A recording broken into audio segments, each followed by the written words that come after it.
অবাধ সুষ্ঠু নির্বাচন করতে যা যা দরকার সব করা হবে বললেন সিইসি। হাসিনা 12টা বাজিয়েছে, এই সরকার 24টা বাজায় দিছে বললেন মির্জা ফখরুল। 8 উপদেষ্টার দুর্নীতি নিয়ে সাবেক সচিবের অভিযোগ ভিত্তিহীন বলল মন্ত্রিপরিষদ সচিব। উদারতা বিএনপির সবচেয়ে বড় গুণ বললেন মঈন খান।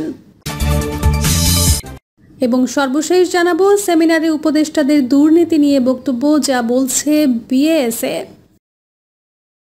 এতক্ষণ শুনছিলেন সংবাদ শিরোনাম, এবার বিস্তারিত। অবাধ সুষ্ঠু নির্বাচন করতে যা যা দরকার সব করা হবে বললেন সিইসি। একটি অবাধ সুষ্ঠু ও গ্রহণযোগ্য নির্বাচন করার জন্য যা যা করার দরকার নির্বাচন কমিশন তার সব কিছু করবে বলে জানিয়েছেন প্রধান নির্বাচন commissioner AMM Nasir Uddin. CEC বলেন, আগামী ত্রয়োদশ জাতীয় নির্বাচনে বিশৃঙ্খলা করার কোনো সুযোগ দেওয়া হবে না। আইন শৃঙ্খলা বাহিনী এ বিষয়ে সজাগ থাকবে। তবে কোনো ঘটনা ঘটলে তদন্ত সাপেক্ষে ভোট বন্ধের সিদ্ধান্ত নেওয়া হবে। একটি অবাধ সুষ্ঠু ও গ্রহণযোগ্য নির্বাচন করার জন্য যা যা করার দরকার সবকিছু করবে নির্বাচন কমিশন। এএমএম নাসির উদ্দিন বলেন, আগামী বছরের ফেব্রুয়ারির প্রথমার্ধে আসন্ন ত্রয়োদশ জাতীয় সংসদ নির্বাচন অনুষ্ঠিত হবে। তিনি বলেন, জাতীয় সংসদ নির্বাচনে যাদের কাজে লাগানো হবে সেই বিষয়গুলো যাচাই বাছাই করা হচ্ছে এবং আরও যাচাই করা হবে। তারপর কাদের কাজে লাগানো যায় তা নিয়ে সিদ্ধান্ত নেবে কমিশন। সময় মতো বিষয়টি দৃশ্যমান হবে।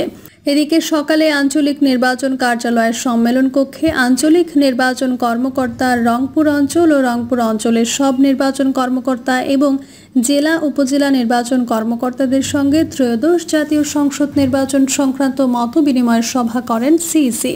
সেখানে সিইসি বলেন, বর্তমানে আইন শৃঙ্খলা পরিস্থিতি ভালো, আরও উন্নতির দিকে যাচ্ছে। আমরা চাই যাতে শান্তিপূর্ণ ও নির্ভয়ে মানুষ পছন্দের প্রার্থীদের ভোট দিতে পারেন। নাসির উদ্দিন বলেন, মানুষ ভোট কেন্দ্রে যাওয়া ভুলে গেছে। তাদের ভোট কেন্দ্রে নিয়ে যাওয়াই নির্বাচন কমিশনের চ্যালেঞ্জ। এজন্য সচেতনতার প্রয়োজন রয়েছে। আর এই সচেতনতা তৈরিতে সাংবাদিকদের ভূমিকা রয়েছে। আমরা সাংবাদিকদের কাছে সহযোগিতা চাই, পরামর্শ চাই।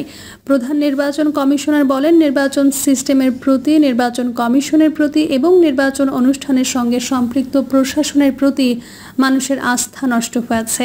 তবে নির্বাচন কমিশন, প্রিজাইডিং কর্মকর্তা এবং প্রশাসন মিলে যে একটা ভালো নির্বাচন করা সম্ভব এবং নির্বাচন কমিশনের প্রতি মানুষের হারানো আস্থা ফিরিয়ে আনা সম্ভব, সেটা নিয়ে আমরা কাজ করছি। তিনি আরও বলেন, আগামী জাতীয় সংসদ নির্বাচনে একটা অবাধ, সুষ্ঠু ও নিরপেক্ষ নির্বাচন করাটাই সরকার ও নির্বাচন কমিশনের প্রধান চ্যালেঞ্জ। হাসিনা 12টা বাজিয়েছে, এই সরকার 24টা বাজায় দিছে বললেন মির্জা আব্বাস। অন্তর্বর্তী সরকার দেশের অবস্থা আরও খারাপ করে ফেলেছে বলে অভিযোগ করেছেন বিএনপির স্থায়ী কমিটির সদস্য মির্জা আব্বাস। তিনি বলেছেন, দেশের অবস্থা হাসিনা 12টা বাজিয়েছে, এই সরকার 24টা বাজায় দিছে। মির্জা আব্বাস বলেন, অনেক কিছু আছে বলার মতো, কিন্তু আমার এই অবস্থান থেকে কথাগুলো বলতে পারছি না। কোন দিক দিয়ে দেশের ক্ষতি হয়েছে, কারা কিভাবে কোথায় আত্মসাৎ করেছে, কত টাকা লুট করেছে, কত টাকা খেয়েছে, এই কথাগুলো কিন্তু বলতে পারি, প্রমাণ সহ সব কিছু আছে, কিন্তু আমি এখন বলতে চাই না আমার অবস্থান থেকে। বিএনপির এই নেতা বলেন, উদ্দেশ্যমূলকভাবে বিভিন্ন অরাজকতায় বিএনপিকে দোষারোপ করা হচ্ছে। যেখানেই খুন, লুটতরাজ, চাঁদাবাজি, সেখানেই বিএনপির নাম বলছে একটি দল। উদ্দেশ্যমূলকভাবে বিএনপিকে রং দেওয়ার চেষ্টা করা হচ্ছে। জনগণের সামনে আসামির কাঠগড়ায় দাঁড় করানোর চেষ্টা করা হচ্ছে। এটা আমরা খুব ভালো বুঝি। মির্জা আব্বাস বলেন, অনেকে বলেন 36 দিনের আন্দোলনে বাংলাদেশ দ্বিতীয়বার স্বাধীন হয়েছে। বাংলাদেশ স্বাধীন হয়েছে একবার 1971 সালে, লক্ষ লক্ষ শহীদের জীবনের বিনিময়ে। তিনি বলেন, এখন অনেকেই বলেন এটা আগে, ওটা আগে, এটা না হলে ওটাই করা যাবে না। যেটা হওয়া উচিত সেটা হচ্ছে, জুলাই আগস্টে যারা হত্যাকাণ্ড চালিয়েছে সেই প্রশাসনের লোক হোক, সাধারণ মানুষ হোক, শেখ হাসিনা হোক কিংবা অন্য কেউ হোক, তাদের বিচারটা করা দরকার, খুব জরুরি। 8 উপদেষ্টার দুর্নীতি নিয়ে সাবেক সচিবের অভিযোগ ভিত্তিহীন বলল মন্ত্রিপরিষদ সচিব। অন্তর্বর্তীকালীন সরকারের কয়েকজন উপদেষ্টার বিরুদ্ধে উত্থাপিত দুর্নীতির অভিযোগ ভিত্তিহীন বলে মন্তব্য করেছেন মন্ত্রী পরিষদ সচিব ডক্টর শেখ আব্দুর রশিদ। শেখ আব্দুর রশিদ বলেন, সম্প্রতি সংবাদপত্রে প্রকাশিত কিছু প্রতিবেদন অন্তর্বর্তীকালীন সরকারের নজরে এসেছে, যেখানে সাবেক সরকারি কর্মকর্তা ABM আব্দুস সাত্তার নাম উল্লেখ না করে কয়েকজন উপদেষ্টার বিরুদ্ধে ভিত্তিহীন অভিযোগ উপস্থাপন করেছেন। মন্ত্রী পরিষদ বলেন, আমরা এই অভিযোগগুলো দৃঢ়ভাবে প্রত্যাখ্যান করছি। প্রমাণ উপস্থাপন ও ব্যক্তিদের শনাক্ত না করে ঢালাওভাবে অভিযোগ করার দায়িত্ব জ্ঞানহীন এবং জন আস্থার জন্য ক্ষতিকর। তিনি বলেন, আমাদের প্রশাসন স্বচ্ছতা, সততা এবং জবাবদিহিতার প্রতি প্রতিশ্রুতিবদ্ধ। যদি আব্দুস সাত্তারের কাছে কোনো অসদাচরণের বিশ্বাসযোগ্য প্রমাণ থাকে, আমরা তাকে যথাযথ আইনগত ও তদন্তকারী কর্তৃপক্ষের কাছে তা দ্রুত জমা দেওয়ার আহ্বান জানাই।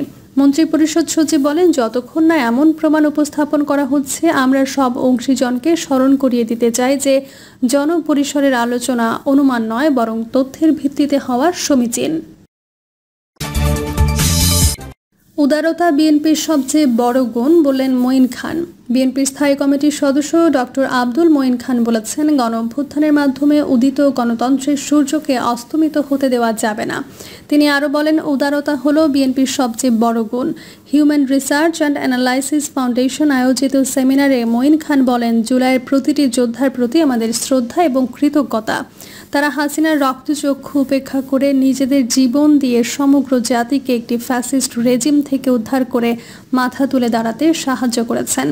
ব্যক্তিগত স্মৃতিচারণ করে তিনি বলেন, শহীদ প্রেসিডেন্ট জিয়াউর রহমান শৃঙ্খলা, নিয়মানুবর্তিতা এবং সততার জন্য সুপরিচিত ছিলেন।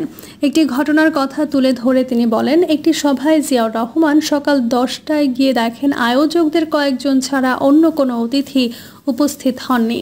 তখন তিনি মাইক নিয়ে খালি টেবিলে নিজেই তার বক্তব্য সময় মতো দিয়ে চলে যান, এই বলে যে কে এলো বা না এলো তা তার দেখার বিষয় নয়।